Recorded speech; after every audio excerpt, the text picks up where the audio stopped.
Assalamualaikum warahmatullahi wabarakatuh. Alhamdulillahi rabbil alamin. Wassalatu wassalamu ala asyrafil anbiya'i wal mursalin. Nahmaduhu wa nasta'inuhu wa nastaghfiruh. Wa na'udzu billahi min shururi anfusina wa min sayyiati a'malina. Man yahdihillahu fala mudilla lahu wa man yudlil fala hadiya lahu. Rabbi shrah li sadri wa yassir li amri wahlul 'uqdatam min lisani yafqahu qawli. Amma ba'd. Alhamdulillah, syukur kepada Allah Subhanahu wa taala kerana dapat bersama pada malam ini. Insya-Allah kita akan sambung perbincangan kitab Fiqhul Qulub. Sebab anda tak tanda, rasanya muka surat 189 betul kan? B, membaca dan mentadabbur Al-Quran. Situ rasa terlupa nak tanda. Perbincangan masih lagi berkait dengan hal yang terakhir rasanya. Poin yang terakhir iaitu melakukan zikir. Ini yang poin yang ke-15. Kita ambil masa lama juga untuk bincang 15 perkara. Yang mana 15 perkara yang berkaitan dengan kaedah ataupun pendekatan yang diguna pakai oleh ulama berdasarkan kepada Quran dan hadis untuk merawat jiwa yang bermasalah dari segi kerohanian. Jadi perkara yang ke-15 iaitu melakukan zikrullah. Dalam sesi lepas kita telah sebut bahawa zikrullah yang paling besar ni adalah baca Quran. Bila sebut baca Quran itu sebagai basic, sebagai kita kata basic. Selain daripada baca Quran, yang berkaitan dengan Quran ialah tafsir, tadabbur, harfiah. Cuba kita kata memperdalami isi kandungan Al-Quran. Tak kiralah dalam apa bentuk sekalipun. Kajian tentang lafaz ataupun kajian tentang susunan lafaz. Sebab dia lafaz sendiri dia ada bincang. Ada qamus khusus, qamus alfazul Quran. Misalnya kalimah ni, contoh kalimah zalim, apakah dengan satu makna saja dalam Quran? Tidak, dia akan sebutlah ayat ni dengan maksud begini. Jadi itu bagus juga tu. Tak silap anda RM100 kot di air paksi tu ada jual. Kita boleh tengok. Misalnya kalimah sihrun misalnya, ada berapa tempat digunakan dalam Quran? Apakah maknanya sama? Itu dia panggil perbincangan tentang lafaz Quran. Sebab Quran ni kadang-kadang dia guna lafaz itu tidak seperti makna asal dalam bahasa Arab, tapi dia ada maksud lain. Misalnya fitnah, ada dengan makna syirik pun ada. Tapi fitnah dengan makna fitnah. Dalam hadis Nabi sebut fitnah ni makna kita sebut maklumat tentang seorang yang maklumat tu tak benar. Dan dia tak sukalah bila maklumat tu tersebar, itu dipanggil fitnah. Tapi kalau maklumat tu benar, tapi tu dia tak suka, itu dia panggil mengumpat. Tak ada orang suka orang sebut kebaikan dia. Atau kawan tak boleh gimna sebut kebaikan kawan. Tak ada. Kalau ada gitu, putus harap dah tu. Makna kalau dia sebut benar tak boleh. Kalau dia tahu maklumat tu tersebar, dia tak suka. Maklumat tu betul, itu dia panggil mengumpat. Satu lagi fitnah. Tetapi ada setengah-setengah ayat Quran fitnah dengan makna syirik. Jadi nak faham itu kena lihat dalam konteks ayat sebelum dan ayat selepas. Dia panggil siyak dan sibak. Nah, ayatnya Quran ni banyak, ya? Sebab itulah sumber utama. Orang panggil asal muasal pada agama kita situ. Cuma pada malam ni kita sambung lagi di bawah zikir yang paling utama itu baca Quran, iaitu baca dan juga mentadabbur Al-Quran. Cuba tengok muka surat 185 sebelum ni. Betul-betul zikir. Itu melaksanakan qiyamul lail. Qiyamul lail ni paling besar ni dia semaya lah. Dan dalam semaya tahajud tu paling besar ni baca Quran tu lah. Tapi kok mana pun hak tu berkait dengan salat. Sekarang ni hak kita nak bincang pada muka surat 189 ni, hak bahagian B tu lanjutkan kepada zikir juga, iaitu baca Quran. Dan juga cuba menghayati maksud Quran secara selapih, kita kata, secara mudah. Orang panggil tadabbur. Bukan dalam bentuk tafsir detail, tidak. Al-Quran merupakan penawar kepada pelbagai penyakit hati.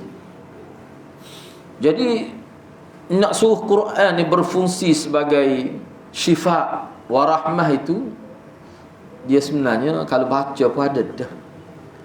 Orang panggil kesan baik itu. Baca tak ada. Cumanya baca macam mana? Setengah ulama kata mengikut kadar manusia.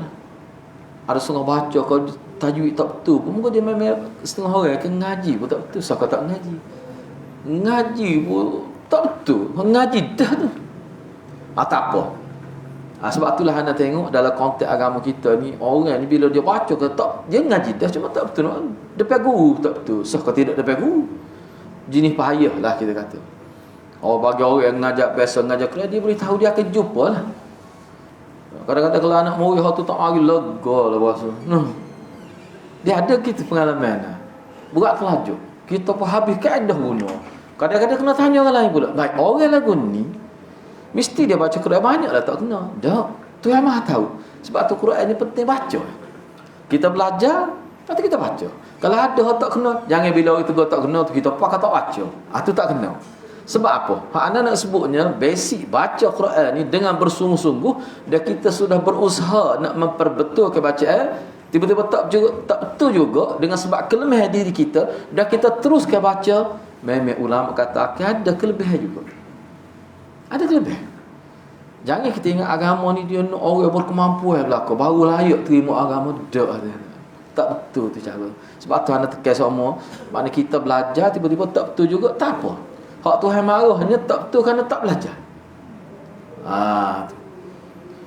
Allah kita pengalaman anda. Tapi kita kena ingatlah, bila kita ingat gini, kita pun tidak kecewa sebagai seorang guru. Dan kalau pelajar pun dia faham agama, dia tidak kecewa atas diri dia sendiri. Memang kita bak dengung tak betul sahabat, tak cakap buat. Depan kita pun tadi. Nak buat lagu mana? Dengar gagaknya dia. Sebab tu kita kena faham molek.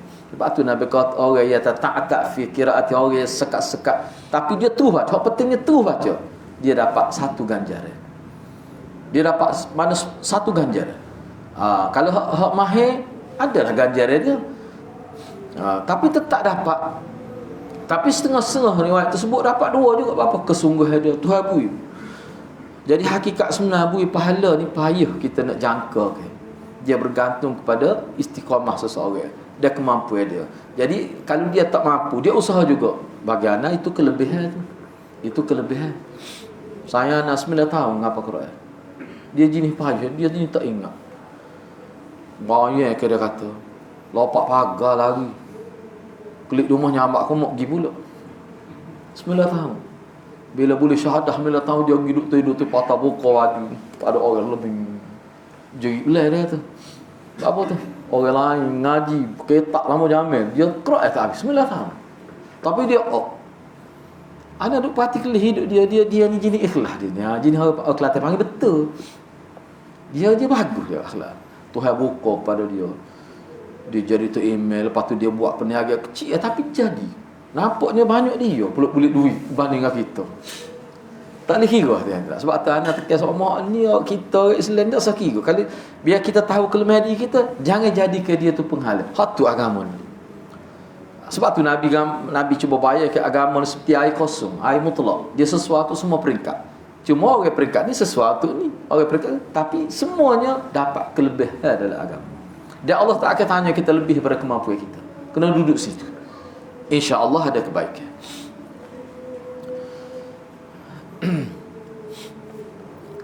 Ni kita nak bincang ni mana tentang Quran. Selain itu Al-Quran juga merupakan kitab dan tali Allah, hablum minallah. Ataupun urwatul wuthqa. Kita boleh sebut sebagai urwatul wuthqa, boleh juga. Mana secara umum lah, secara umum sebagai tali Allah, urwatul wuthqa yang kukuh. Ini kerana Al-Quran merupakan kitab yang tidak ada sedikit pun. Mana kita kata nak celah, nak telitah, ada ruang untuk orang kritik bahawa Quran ni berlaku takut tambah, berlaku penyelewengan. Tak boleh. Dan lidah-lidah manusia tidak berbeza dalam membacanya. Hak ni kena faham molek lah. Tidak berbeza ni maksudnya bila kata orang Islam cacat setahu mana lidah dia pun, rendah setara mana IQ dia pun kita kata dah, tetap dia baca Quran dalam bahasa Arab. Cuba tengok kitab lain ada gitu. Injil saja setiap bahasa ada. Lepas tu ni tak ada siapa boleh baca Injil dalam bahasa asal dia. Sebab apa? Sebab bahasa asal dia hanya ada di universiti untuk orang mengaji bahasa khusus je. Tu pun orang tak buat kecek dah bahasa tu. Hilang pupuh di muka dunia. So kena baca kitab Quran dia.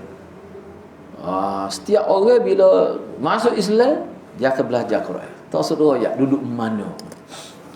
Tu maksud dia. Tu maknanya tak beza tu dalam bahasa Arab. Awak nak tak jumpa lagi orang baca Quran dalam tulisan Rumi. Nah, bismillah sehingga ulama sebut kalau kita nak tulis dalam bahasa mana-mana pun dia kena kekal ke Arab, kena ada tepi dia tu. Kena ada talih.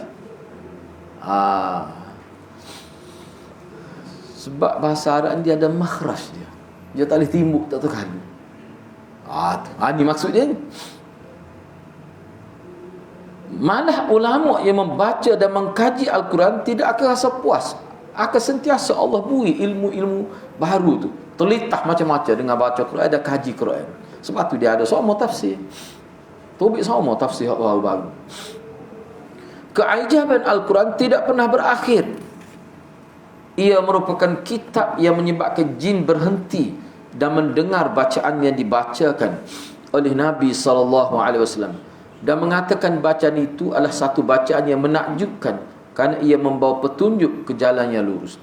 Ni kalau hadirat nak baca khususlah tentang Quran, antara buku yang anda boleh cadangkan mudah, pendedah yang mudah. Profesor Dr. Almarhum Dr. Yusuf Al-Qaradawi, buku ni ada terjemahan dalam bahasa Melayu Indonesia, Kaifa Nata'amalu Ma'al Quranil Karim. Kalau Quranil Majid tu dia ada orang lain pula tulis ni Al-Karim, Kaifa Nata'amalu Ma'al Quranil Karim. Dalam muqaddimah tu dia sebut sebenarnya sebut tadi.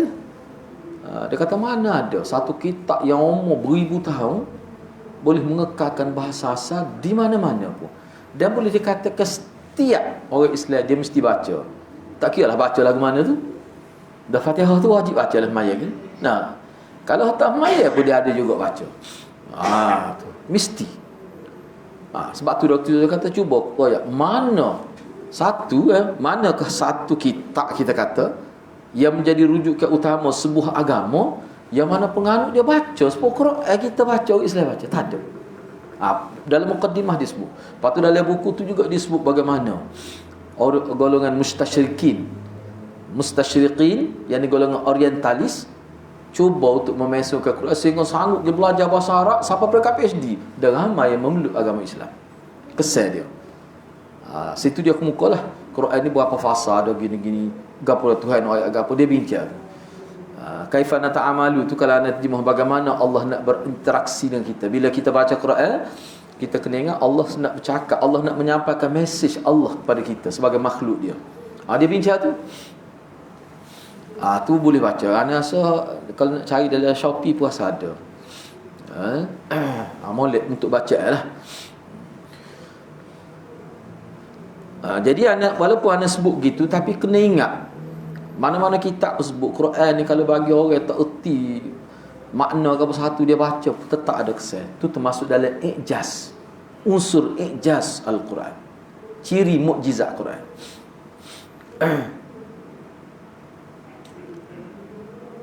Jadi sesiapa yang berbicara dengan Al-Quran pasti benar.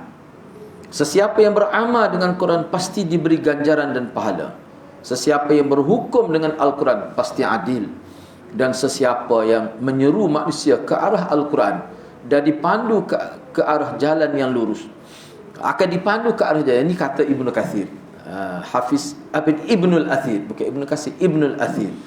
Ibnu Asir ni dia banyak juga pakar apa ni kita kata bidang kepakaran, antaranya ilmu sejarah, Quran, banyak kita tengok jumpa nama dia dalam rujukan ulama rujuklah. Allah Subhanahu wa taala berfirman, ya ayyuhan nas qad ja'akum burhanun min rabbikum wa anzalna ilaykum nuran mubina fa ammal ladhina amanu billah wa'tasamu bih fasayudkhiluhum fi rahmatin min wa fadlin wa rahmatin minhu wa fadl wa yahdihim ilaihi siratan mustaqima. Wahai sekalian manusia, sesungguhnya telah datang kepada kamu bukti dari Tuhan kamu. Dalam setengah ulama, misalnya Syekh Fakhrul Razi misalnya, dia kata burhan banyak diguna. Burhan ini kita terjemuh dalil, bukti. Tapi burhan ni dia ada dalam bahasa, dalam konteks fiqh lughah. Burhan ni dia ada unsur memandaikan akal. Dalam tu dia ada makna tu burhan. Memang kita nak terjemah tak boleh lah. Kalimah burhan ni dia gitu. Betul terjemah tu dengan arti hujjah, dalil, bukti. Kul hatu burhanakum in kuntum sadiqin. Kenapa Islam menekankan kepada burhan, dalil? Sebab dia memandaikan manusia. Orang yang hidup dengan dalil, dia jadi cerah. Cerah kita kata, bersinar hati dia. Itu sifat.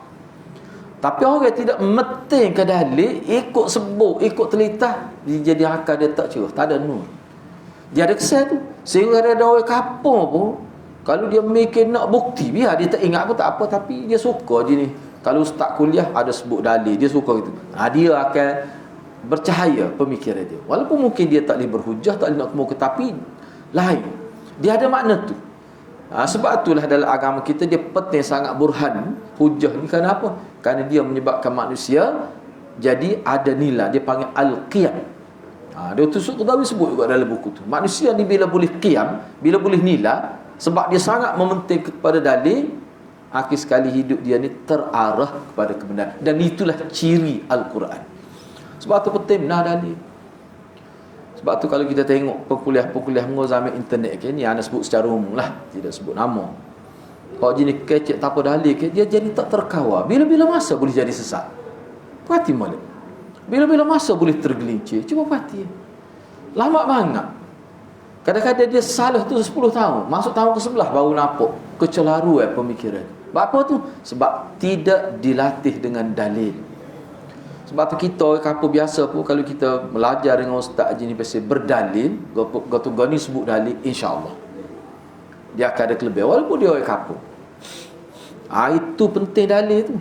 Sebab tu anda pernah sebut beberapa kali, dalil ni adalah mengukuhkan keyakinan dan dia mendidik cara berfikir yang betul. Itu fungsi dalil. Kita kena ingat. Hal ni disebut oleh Profesor Dr. Hassan Haban Nakah dalam kitab ada Ad-Dawabitul Ma'rifah. Dalam mukaddimah lagi dia sebut. Itu buku falsafah Islam.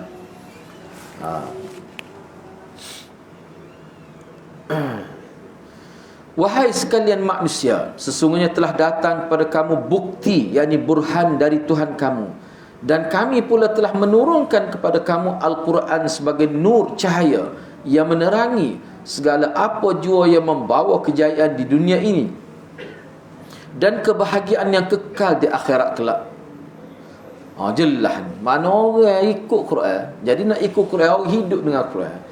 Bagaimana lah kalau kita sekali seminggu ya katalah sibuk tahu mana, kalau sekali seminggu ya hidup dengan baca Quran, tafsir Quran, duk dengar sekali seminggu pun kesan dah.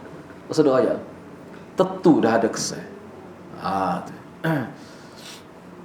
Jadi hot dog langsung tu lagu mana tak tahu. Beratlah.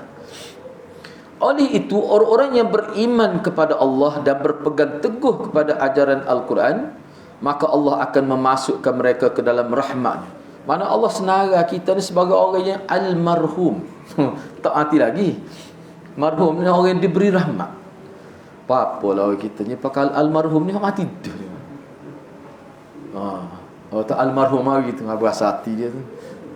Pemahaman tu tak kena tu.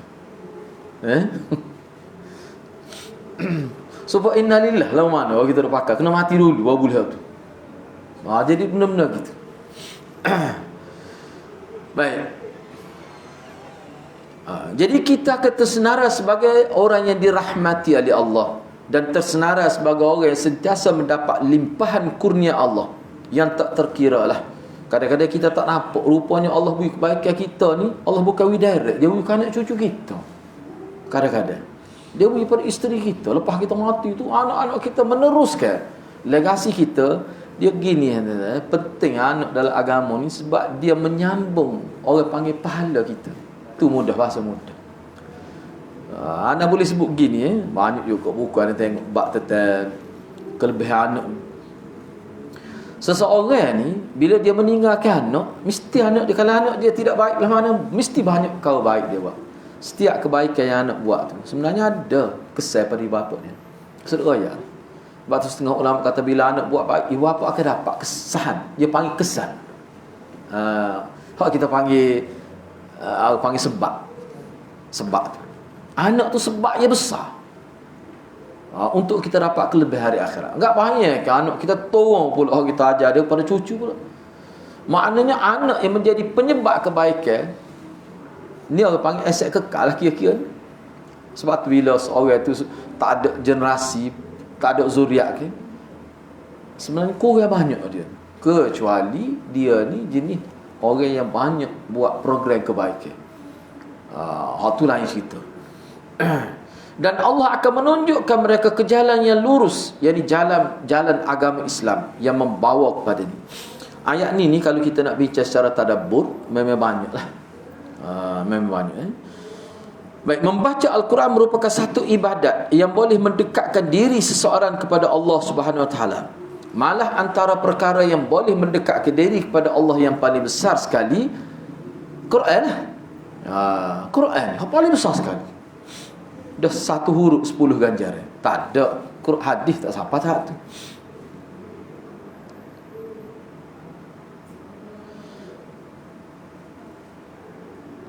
Membacanya dalam salat adalah ibadat, manakala membaca di luar salat juga ibadat.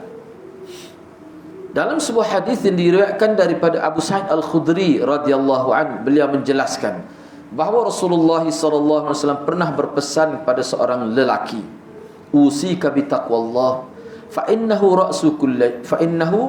ra'su kulli syai' wa 'alaika bil jihad fa innahu rahbaniyatul Islam wa 'alaika bi dzikrillah wa tilawatil Qur'an fa innahu rauhuka fis sama' wa dzikruka fil ard. Ni Rasulullah ni kata Abu Sa'id, kata Rasulullah pernah berpesan kepada seorang laki-laki, usika bi taqwallah, mana aku berwasiat.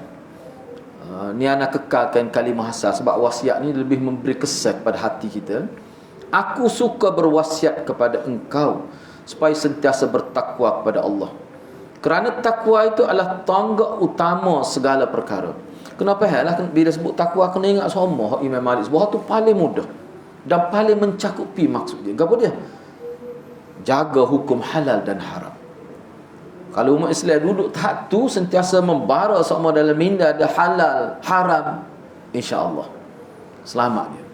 Seperti inilah. Cuba perhati balik kalau kita belajar fiqh misalnya kata bab aurat misalnya. Ni ada ialah kita duk fikirlah. Misalnya contoh kita kata kita jaga hubungan lelaki perempuan. Kita ikut betul saran Nabi Quran. Lepas tu bila kita duduk sore apa kita jaga, tidak kata duduk sore agak sepuluh kerodah tak pakai baju ke apa tu tak. Tak ada langsung pakai mandi pun sepadugum dah kita kata tak. Misalnya kita jaga semua benda tu. Bersahaya juga walaupun kita kata nepih pun contoh. Payah orang nak fitnah kita. Memang ulama sebelum kita payah. Kecuali dia kena bubuh dalam orang panggil dia khayal ke kita dengan guna bahan apa tak kira lah baru boleh. Kalau dalam hidup gini payah. InsyaAllah Tuhan jaga. Nak yakin waktu. Sebab kalau kita tengok orang terfitnah dengan perempuan ni, dia ada tak jaga sudut-sudut tertentu. Kenapa hati molek tu? Memang betul semua. Bu kita pun sebut dulu malam, dia kata kalau kita jaga semua duduk sore apa jaga. Kalau orang letak kamera kecil, kamera nak dalam bilik kita, bilik hotel kita pun kalau kita jaga, sebab tu dalam hadis kalau kita duduk sore apa kita jaga juga. Sebab Nabi sebut seorang ni bila depan orang molek tiba-tiba duduk bersendiri di banyak dia buat maksiat, orang lagu ni ada unsur nifak dan Allah hilangkan pahala dia. Tu dalam hadis disebut. Anda tak ingat lafaz hadis, tapi ni disebut hadis ni di bawah salah amalan yang menyebabkan rosak pahala oleh Dr. Salim Eid Al-Hilali dalam buku dia. Tu dia sebut tu. Jadi bila kita fikir hadis tu, makna bila kita duk sorang pun jaga juga. Oh payah orang nak fitnah kita. Kita duk sorang pun kita jaga. Payah orang nak fitnah. Kalau dia tak kamera 40 putih kamera pun dia tak dapat ambil gapo pun untuk mengaitkan kita. Sebab kalau duduk dalam rumah kita pakai seluar pendek, misalnya seluar 3 suku. Kalau dia dedah pun orang tak kata gapo pun. Kenapa? Oh ni kalau tak pakai langsung ke dapur keluar. Apa anak kata podogong tu. Ada kata apa duduk dalam rumah. Dia bahaya. Sebab tu Islam dia tak benar. Dia tak benar. Tu. Masuk tak pakai apa-apa. Dia duduk rumah apa? Dalam Islam tak boleh gitu. Maksud andanya kalau kita jaga betul agama, duduk sore pun jaga juga. Misalnya perempuan sama dia di asrama ke, dia jaga juga aurat tu. Walaupun mungkinlah tidak sampai perekat aurat. Aurat sekarang perempuan sama perempuan lah. Dalam fiqh pada sebut insya-Allah selamat. Sama lelaki pun insya-Allah selamat. Tu kelebihan ikut agama. Sebab tu anda ingat mana tu guru kita tu. Dah tu jagalah duduk sedepan orang, kita jaga agama, insya-Allah kita dapat hifzullah, penjagaan dari susu Allah Subhanahu wa taala. Kena yakin tu itulah maksud ihfazillah yahfazka itu. Mujagalah cara hidup yang Allah kehendaki. Allah nak kita hidup, kita jaga tu. Yahfazka. Allah kejaga kamu. Walaupun tak sampai peringkat maksum, tapi dapat hifzullah. Baik, dalam sebuah hadis masalah okey sini cuba tengok kerana takwa ialah tongok. Kena ingat takwa tu suasana lah, jaga hukum halal dan haram. Imam Malik kata inilah basic kepada makna takwa, jaga hukum halal dan haram. Bahkan mengikut Imam Ahmad, dia kata itulah makna wara'. Itulah makna wara'. Jadi kalau kita faham seperti Imam Malik sebut, semua orang dia terlibat. Dia mesti terlibat dengan wara'. Dia mesti terlibat dengan takwa. Sebab apa? Hak dia kena buat tu benda basic dalam agama. Jaga hukum halal haram ni basic. Tu. Kemudian hendaklah anda wa alaika bil jihad. Hendaklah anda berjihad. Berjihad ni mana bersungguh-sungguh dalam melakukan apa saja. Anda ambil terjemah tu. Ada setengah ulama kata jihad fisabilillah. So kata dah umum ni. Sebab tu dia kata fa innahu, maka sesungguhnya yakni jihad itu adalah rahbaniyatul Islam. Mana kehidupan kependidikan dalam Islam adalah dengan buat apa-apa biar bersungguh-sungguh. Tu mana rahbaniyah. Bukan duduk senyap tak gaul dengan orang. Nabi kata la rahbaniyata fi, tidak ada ciri-ciri kependidikan. Hak tu dalam konteks hidup seperti agama lain. Kalau kita nak kata rahbaniyah dalam Islam, buat apa-apa biar berkualiti. Semaya pun berkualiti, sedekah biar berkualiti, semua berkualiti. Tidur pun biar berkualiti, ambil wuduk pun biar berkualiti. Itulah rahbaniyah, ciri kependidikan dalam agama. Kemah tu ana duk tengok dalam syarah apa, maknanya seseorang hak ni saja. Kalau kita bincang ni saja, Dr. Yusuf Qaradawi dia ada ulah juga dalam buku Nilai Perekonomian Islam dan Produktiviti, nilai agama. Dia kata hak ni kalau faham hak ni dah kita hayati umat Islam. Jadi inilah orang panggil pemikiran kelas pertama. Orang Islam ni kena didik bila buat apa-apa biar berkualiti. Dan itulah kependidikan dalam agama. Bukan duk senyap duk ngatik saja. Sampai jam Quran habis kaki tu dah. Nanti tu dia panggil malah gohong tu, dia panggil tu. Yang lagu tu saya normal nak penguat patu hak panggil lagu tu lah. Dia kalau jenis lagu tu kalau pencen dah tua sesuai lah dengan dia. Ni kita mau 30 start nak berzikir, tak kerja dah. Nak kat Muhana siapa kerja bank berhenti, apa nak berzikir. Jual lepas dia duduk mata habis simpanan tu, bini dia jual kuih. Lepas tu dia tolong ngata, tak rehat juga. Nya tipu kotuk guru dia. Ana sebut gitu tu biar dia dengar sebab dia jumpa Ruh Khalid dengan tak cakap royak. Bahkan dia mimpi pula kita masuk ajaran dia. Tak boleh pakai mana mimpi, jangan buat sah sangat kat mimpi. Mimpi jangan buat sah sangat. Biar pada-pada sudah. Kalau tengok dalam kitab mimpi ni tidak dibenar kita sebut secara terbuka. Mimpi ni kalau kita mikir nak ayat kena cari orang individu yang kira-kira tak akan timbul fitnah dengan mimpi tu. Tak boleh kita nak sebut secara terbuka gitu. Orang panggil buat nego lepas semalam tak boleh. Ni anda sebut secara umum tidak berkait dengan hidup dalam hati ni. Kena berhati-hati. Kalau tidak jadi timbul fitnah. Jadi jihad ni bersungguh-sungguh buat apa-apa ni termasuk rahbaniyah fil Islam. Hendaklah anda melakukan zikir kepada Allah dan membaca Al-Quran, kerana ia adalah ruh. Ruh ni maknanya kehidupan yang cemerlang. Anda terjemah gitu. Nama kita disebut di alam malakut. Anda terjemah gitu tu antara terjemah dia. Dan menjadi sebutan orang di bumi. Maknanya kita akan dipandang mulia walaupun kita tak ada duit, kita tak ada pengaruh, walaupun kita tak jadi, tapi ada nilai, dia panggil haibah. Bahasa Arab tu disebut haibah, ada haibah itu. Kewibawaan itu ada walaupun orang kampung biasa pun. Itu hikmat kita hidup dengan Al-Quran. Imam An-Nawawi menyatakan, berdasarkan mazhab yang terpilih yang dipegang oleh ulama, membaca Al-Quran lebih afdal berbanding dengan melakukan tasbih, tahlil dan zikir yang lain, apalagi dengan membaca Al-Quran. Ia mengandungi penawar penyakit hati. Sebab dalam Quran tu, kalau dalam fiqhul azkar, fiqhul adiyah, adiyah, kita baca telah fiqh doa dan zikir tu, sebut terang kan. Dalam Quran tu ada belakang tahlil, tahmid, ada semua komplit. Bahkan kita dapat lebih daripada tu. Tapi tak boleh tinggal lah tahlil tu, sebab tu Nabi sebut khusus. Tapi nak ayatnya sebab tu lah bagi anak hak lain Nabi ajar hak sahih-sahih tu sebagai pemangkin saja. Hak terasnya ni hak teras Quran. Sebagaimana firman Allah, wa nunazzilu minal qur'ani ma huwa shifaa'un wa rahmatun lil mu'minin wa la yazidul zalimina illa khasara. Dan kami turunkan Quran secara beransur-ansur, dan kami turunkan dengan beransur-ansur dari Al-Quran itu ayat-ayat suci yang menjadi obat, penawar dan rahmat bagi orang yang beriman kepada. Dan sebaliknya Al-Quran tidak menambahkan kepada orang-orang yang zalim melainkan kerugian. Kerugian itu dari sudut mana? Ni anak ambil hak ringkas lah.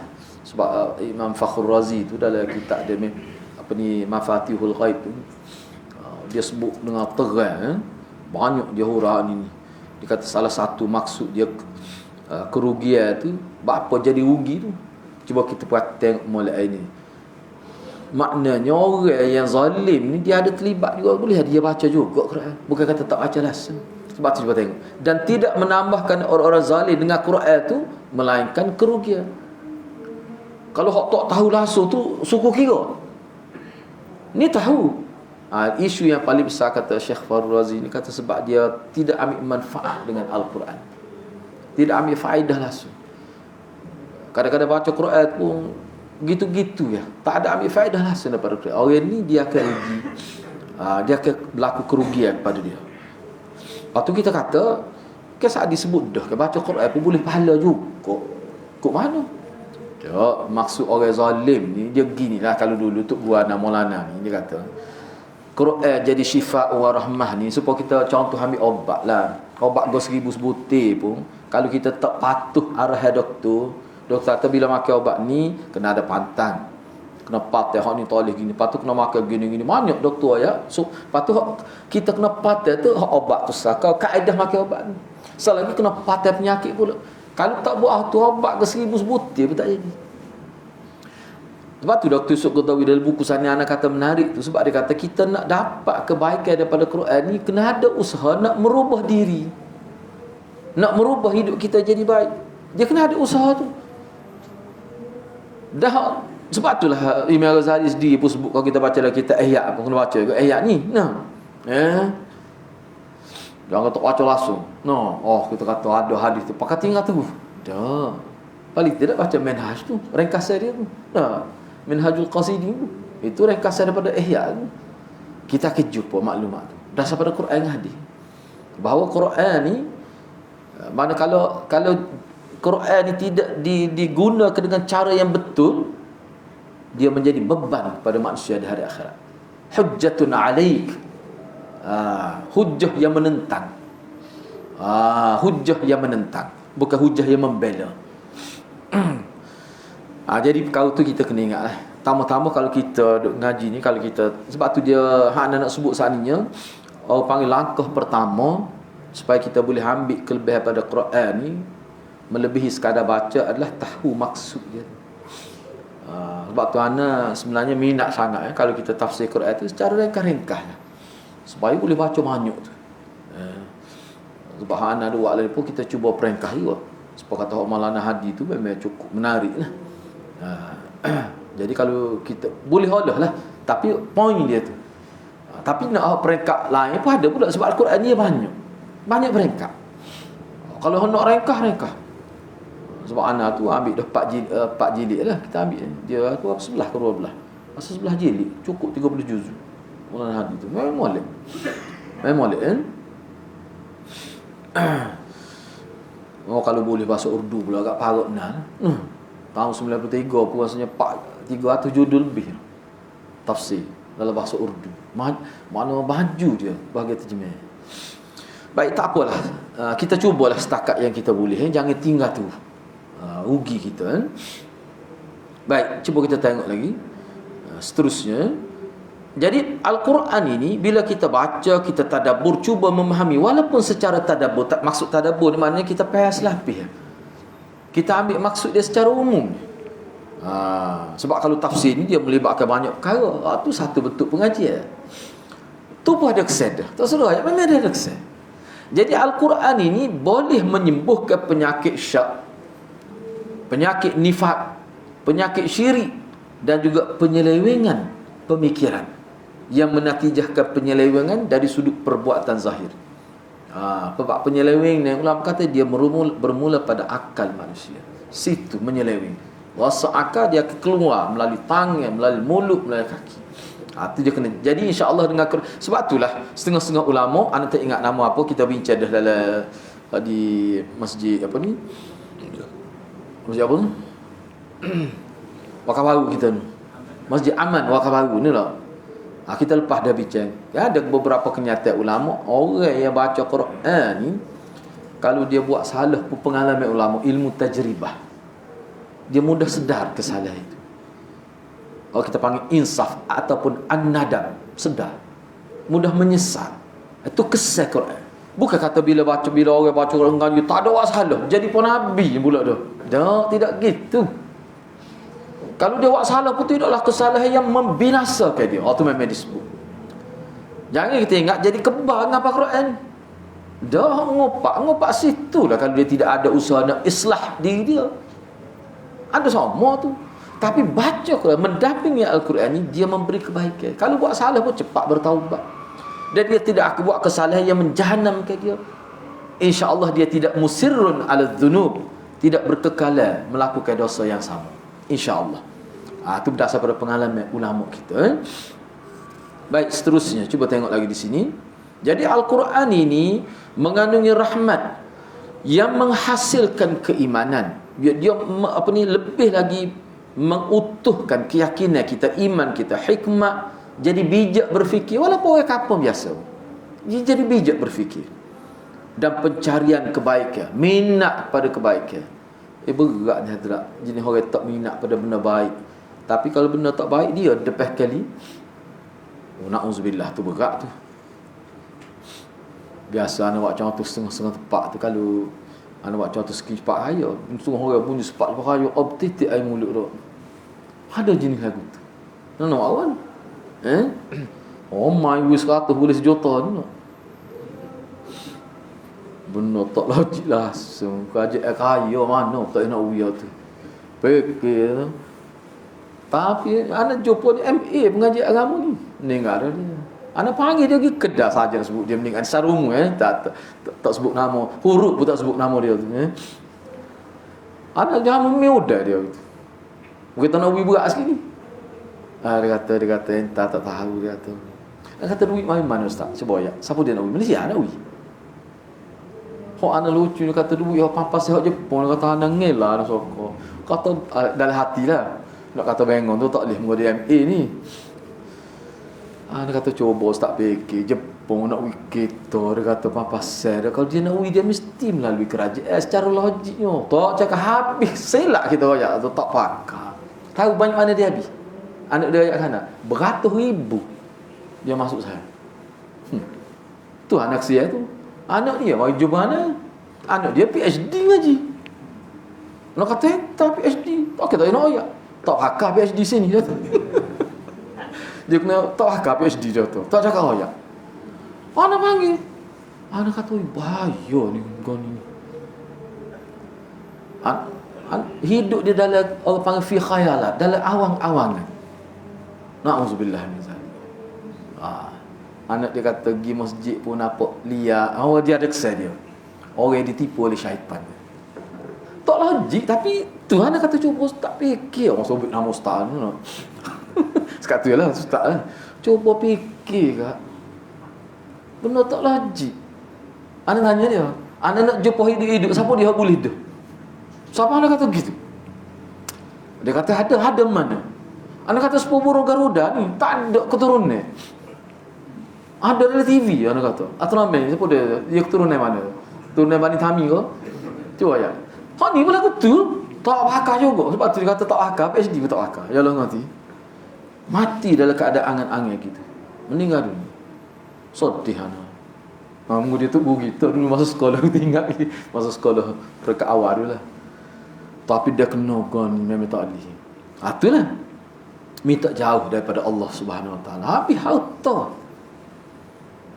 Hak hidup-hidup hak tak mati lagi pada tua tu. Anak kata cikgu, pecen dia ni. Anak kata cikgu 30 tahun dah cikgu main benar tak boleh kali habuk dia cair lagi. Dia kata mati dah, dia kata dia tengah mati nak ni. Anak siapa ada kita guna bahasa kasar, na'udzubillah, tu contoh saja tu. Buk ramai ni. Bukan seorang. Anak malas nak cerita, narik duit, cara narik duit anak ada. Mampu 50 ya, bayar fee. Tengah malam dia start pun satu, sampai subuh. Dekat nak bayar subuh buka pintu, dia kata tak boleh kata sebab di sini dia panggil apa? Wilayah tok kenali tak izin. Ada pok kita tak ikhlas kata mengagut ni tu dah. Anak 50 ya, tak apa pun lagi. Omong-omong tu lagi sekali. Oh pelik barang-barang dia. Benar dia mau nakau benar kita tak jumpa belaka tu. Duit hak tahu bela, patut ada sos tareko tak kepala ayah nak tak je beli. Dolar maga tu. Comel pemah. Nya gila dia bukan tosu kali. Nak kata berat lagu ni. Semua ustaz-ustaz dah sore dua je hak tidak ustaz-ustaz. Masuk anak ustaz juga. Tapi gi tu duduk belakang sebab kita tak tiba nak tengok. Minta nak tengok mula tak wi. Lepas tu dah mana minta atau boleh tapi ustaz kena bayar 50 ya bayar fee. Oh tu. Biar kata lah. Saja dah pitih aku tu 50 ya. Nak tengok. Kita duduk dengar lama dah. Ni benda-benda lagu ni orang rapat dengan Quran. Lepas tu kata ustaz tu tak kata rapat. Dak. Kena faham molek. Anak bukan nak kata ustaz kalau hayat ti semua duk baca semua insya-Allah Tuhan jaga. Ramai mana orang bila ngaji kitab tak buka lah kata. Benda-benda gitu kita ingat. Atau anak sedih ni. Ada setengah tu siapa waktu malu kat orang duduk rumah. Buti hijau malu. Duduk goreng nasi rumah. Duduk jemaah bini kata tak ada orang awal. Setara tu kesal dia. Sebab tu tak boleh. Sebab tu dalam Islam orang panggil al-bait tu gapo dia al-bait tu. Dia tak ada darar. Asah dia la tak ada darar. La darar wa dirar tu mana kedua-dua pihak tu tak ada darar itu. Ni minta surat sekeping tak ada, resip tak ada bayar piti. Tak boleh nak fikir bagi lagu tu. Tu anak kata tu. Anak apa tak nak kata lebih hari tu kalau dia jadi buruk sangka pula. Sehingga anak kelih dia nak kata alih hati anak tu dah. Dia ni Allah sudah cabut penjagaan Allah daripada dia. Allah tak jaga dia. Ikut orang royak. Tahu kau dia bayar berapa sebulan tu? Dia atas nilai RM100 untuk dapat sejuta tu dalam tempoh berapa tahun dia kena bayar 50 sebulan. Anak kata gemuk meter dah kawan tu. Hak dia duit. Enggak kalau 1,000 orang kata tak boleh nak fikir. Oh tu malah nak cerita, panjang cerita. Anak ni siapa pergi jumpa boleh suruh balik siasat. Boleh kata payah Ustaz Din. Kesian. Saya nak berapa orang kena. Kata mujulah aku tak guna nyakit ni. Nak berlaku pitih orang ni. No. Semua orang nak pitih. Tapi kena guna akal. InsyaAllah. Kalau orang jaga malam tak kena. Ustaz kita mudah kita panggil dia. Pasal bodoh dia kata. Wih lalu putih. Tak kecap banyak ni. Allah bergerak hadirat.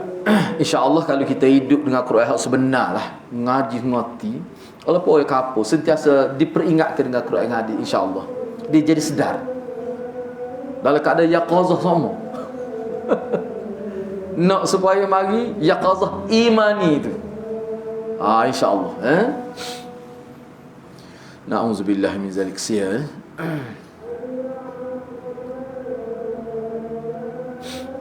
Okay, kita teruskan juga lah.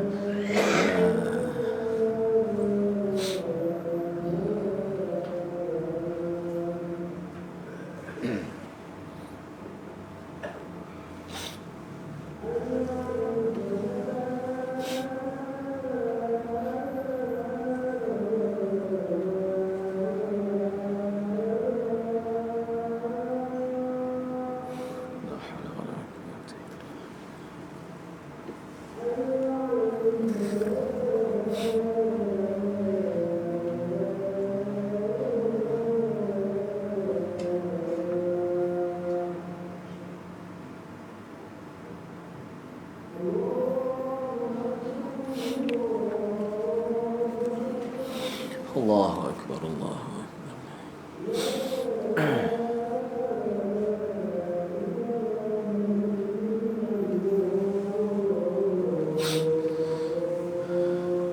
La ilaha illallah Muhammad salatul qayyim.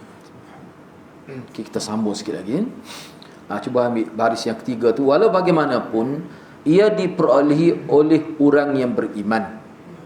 Kelebihan daripada Quran ni hanya diperolehi oleh orang yang beriman, yang mempercayai dan ikut dia amal Quran. Amal ni lah ulama sebut bergantung kepada kemampuan seseorang. Ikut tu kita tak nak kata kita ni mengamal Quran peringkat mana, itu atas kita, kefahaman kita, keyakinan kita, kehebatan kita. Sebab tu manusia tak sama. Sebaliknya orang yang tidak percaya kepada Al-Quran, Al-Quran yang didengarnya tidak menambahkan selain daripada kekufuran dan keingkaran. Jadi orang yang sentiasa dengar Quran tapi tidak ada usaha nak merubah diri, dia gini ini perlu kita nak sebut sana lah. Hak tu kita kata contoh misalnya obat kau 1000 kita kata dah. Tapi kau tak ikut dia punya hak je buat obat tu lah, hak je saran tu, itu ayat tak ikut dia punya tip-tip yang sepatutnya dia kena buat supaya obat ni berkesan pada tubuh dia. Dia tak ikut tu. Itulah ibarat Quran, maksudnya seseorang itu dia ada maklumat, dia duduk biasa dengar Quran, dia tahu. Bukan kata jahil duduk kawasan tak ada orang tak pernah dengar apa Quran. Dah. Walaupun setengah ulama kata makna hak ni lebih menjuru pada orang munafik. Bab munafik ni duduk Madinah, duduk semaya adalah sah sama Nabi, ketua dia duduk belakang Nabi, dengar khutbah Nabi, dengar ceramah Nabi, dengar kuliah Nabi, dengar Quran dibacakan. Tapi sebab hati dia awal-awal lagi tak bersedia nak ikut, maka Quran itu tidak akan masuk meresap dalam hati dia. Sebab tu dia kena bersedia. Tanda seseorang itu bersedia, ada usaha untuk baiki diri. Tu asal dia. Tak ada tu tak sayat lah dia. Dia gini, anda nak sebut sikit ya. Tanda hati tu kita bincang dah dulu berkenaan dengan hati, apa qalbun salim, qalbun maridun, qalbun mayyitun. 3 peringkat hati manusia, pembagian kasar. Jadi hati yang salim bukan makna tak buat dosa. Salah satu ciri, nak suruh ingat balik, salah satu ciri hati yang salim, yang mana dalam huraian itu sebut inilah ciri hati-hati para rasul, para nabi, siddiqin, syuhada dan sebagainya. Mereka ni kalau buat salah pun teringat selalu. Kita ukur lah, cuba jadikan itu sebagai ukuran kita. Bila kita buat salah, misalnya contoh kita kecek salah, kita buat salah ke mana? Tak cerita ke? Kau buat segi yang gitu ya. Bila buat salah tinggal, apa pergi sebut lagu tu. Cara tu hati tu sudah masih panggil cerah lagi, tidak gelap. Kok bahayanya ada buat salah ni tak ada rasa gapo. Tinggal semaya pun tak ada rasa gapo. Kadang tak terlintas pun dosa yang dilakukan kemaksaan ni baru. Tu ada tanda tu. Maknanya hati dia tu tidak duduk pada salim. Boleh ada duduk pada marid, na'udzubillah. Kalau siapa perekat mayit, qalbun mayit, atau na'udzubillah. Sebab qalbun mayit tu dalam gambaran yang diberi oleh ulama, maknanya tak degih dengan ayat Quran, tak degih dengan hadis. Tu parutlah. Jadi di sini kita cuba nilai diri kita sendirilah. Baik, yang terakhir, cuba tengok, kita ambil ayat yang terakhir ya. Seperti mana Allah berfirman, walau ja'alnahu qur'anan a'jamiyya laqalu laula fussilat ayatu a'jamiyyun wa arabi qul huwa lilladheena amanu hudan wa shifaa walladheena la yu'minuna fi adhanihim waqr wa huwa 'alaihim 'ama ulaika yunadawna min makanin ba'id. Dan kalaulah Al-Quran itu kami jadikan bacaan dalam bahasa yang tidak Arab, bahasa luar, bahasa asing, sedangkan diturunkan di masyarakat Arab, tentu mereka akan kata, ni ayat ni orang yang sentiasa beralasan untuk tidak terima kebenaran. Ada saja alasan. Kalau kami turun Quran bukan dalam bahasa Arab, dia akan kata gini. Oh, dia kata, mengapa tidak dijelaskan ayat-ayatnya dalam bahasa ibunda kami yang kami boleh faham? Dia kata gitu pula. Patutkah kita itu dalam bahasa asing, bahasa ajam, sedangkan Rasul yang membawanya orang Arab? Katakanlah wahai Muhammad, Al-Quran itu menjadi cahaya petunjuk serta penawar bagi orang-orang yang beriman. Dan sebaliknya Al-Quran, sebaliknya orang-orang yang tidak beriman, yakni tak ada niat pun nak terima Quran, tak ada niat pun nak percaya pada Quran, tak ada niat pun nak ikut Quran, bahkan dalam hati sentiasa bermusuh. Pergi dengar apa dalam keadaan bermusuh dengan Quran. Quran yang didengari itu menjadi satu penyakit yang sebagai satu penyakit yang menyumbat telinga mereka, bukan jadi penawar. Jadi menjadi beban pula dengar Quran itu. Dan Quran juga merupakan gelap gelita yang menimpa pandangan mereka, bahkan cahaya yang menerangi. Tak jadi gitu. Mereka itu dengan perbuatan melarikan diri daripada ajaran Al-Quran tidak ubah seperti orang-orang yang diseru dari tempat yang jauh. Masakan mereka dapat dengar betul, duduk melaun jauh, kalau dengar pun tak terang suara. Lagu itulah ibarat. Bukan kata tak dengar, sebab tak kata orang ni dengar Quran. Dia dengar Quran. Maknanya kalau dia betul-betul tak faham, dia boleh tanya Nabi ada, tapi tak tanya. Apa tu? Sebab hati tu tak molek dah. Supaya ni lah mudah, kalau kita nak guna mudah. Kadang-kadang nak fikir juga. Kadang-kadang orang mari dengar kuliah, contohnya mari kan dia nak cari kesalahan, dia tak akan dapat kebaikan. Kalau dia boleh, benda tak molek. Kalau tak molek, curah tu tulis tahlan. Ni tulis tak molek, jadi nak tembok dalam FB. Lagu tu supaya Pak munafik pergi dengan Quran, dia nak cari sudut mana dia boleh hentam Quran. Enggak bila nak dapat hidayah kalau hati itu begitu. Gitulah. Kemudian seterusnya itu kita sambung dalam sesi akan datang lah, insya-Allah. Mudah-mudahan Allah berkati kita semua. Aku qauli hadza wa astaghfirullahal azim li wa lakum. Wassalamualaikum warahmatullahi wabarakatuh.